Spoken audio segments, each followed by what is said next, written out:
فلما فصل طالوت بالجنود قال إن الله مبتليكم بنهر، فمن شرب منه فليس مني، ومن لم يطعمه فإنه مني إلا من اغترف غرفة بيده، فشربوا منه إلا قليلا منهم.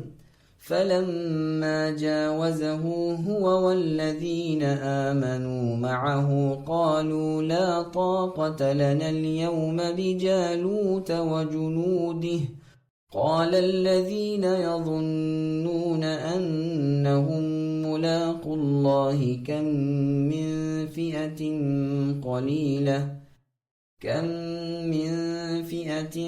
قليلة غلبت فئة كثيرة بإذن الله، والله مع الصابرين.